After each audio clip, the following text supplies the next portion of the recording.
Apa perbedaan siput dan bekicot? Bekicot, Wila Widiana. Apakah teman-teman termasuk orang yang menganggap siput dan bekicot adalah hewan yang sama? Jika iya, segera diubah, ya. Siput dan bekicot memang berasal dari kelas yang sama, yakni gastropoda, hewan yang berjalan dengan perutnya. Karena berasal dari satu kelas, kedua hewan ini punya banyak kesamaan. Pertama di bagian kepalanya. Kepala siput dan bekicot sangat mirip, mereka sama-sama punya dua pasang tentakel. Tentakel pertama berfungsi sebagai wadah matanya.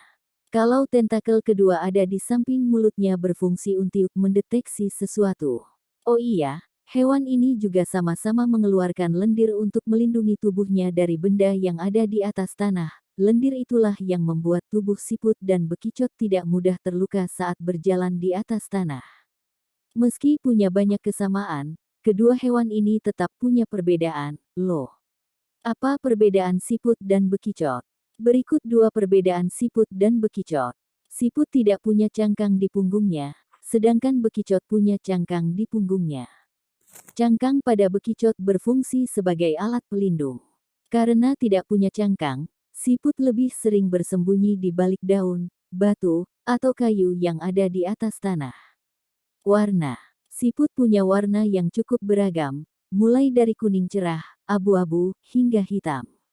Oh iya, beberapa siput juga punya bintik atau motif garis-garis di tubuhnya. Kalau bekicot, tubuhnya berwarna abu-abu. Tetapi, cangkang mereka bisa berwarna putih, coklat, hingga hitam. Cangkang bekicot juga punya motif bintik-bintik atau garis-garis. Itulah dua hal besar yang membedakan siput dan bekicot. Bekicot atau Achatina fulica adalah siput darat yang tergolong dalam suku Achatinidae. Berasal dari Afrika Timur dan menyebar ke hampir semua penjuru dunia akibat terbawa dalam perdagangan. Moluska ini sekarang menjadi salah satu spesies invasif terburuk di bumi, sehingga beberapa negara bahkan melarang pemeliharaannya sebagai hewan kesayangan timbangan termasuk Amerika Serikat. Hewan ini mudah dipelihara dan di beberapa tempat bahkan dikonsumsi, termasuk di Indonesia. Meskipun berpotensi membawa parasit, bekicot yang dipelihara biasanya bebas dari parasit. Bekicot di luar negeri dikenal dengan nama escargots, terutama di Prancis.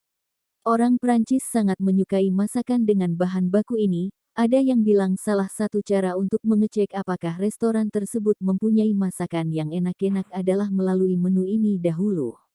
Di Indonesia hanya spesies Achatina fulica yang sering dijumpai dan paling banyak. Saat ini diketahui ada 3 subspesies bekicot. Achatina fulica rodatzi Dunker, 1852. Achatina fulica sinistrosa Gratello, 1840. Achatina fulica umbilicata Neville, 1879. Bekicot di wilayah Indonesia memiliki nama daerah yang berbeda-beda. Jawa Tengah dan Jawa Timur biasa mengenalnya dengan bekicot atau siput. Jawa Barat biasanya mengenalnya dengan keong racun. Menurut habitatnya, bekicot dibedakan menjadi satu. Habitat di kebun biasanya spesies Helix sep, Achatina sep. Bekicot Helix sep, Achatina sep berbeda dengan keong mas, keong sawah atau tutut. Bekicot keong mas, keong sawah, dan tutut sangat berbahaya karena membawa parasit cacing yang berbahaya bagi manusia, dapat menyebabkan radang otak meningitis.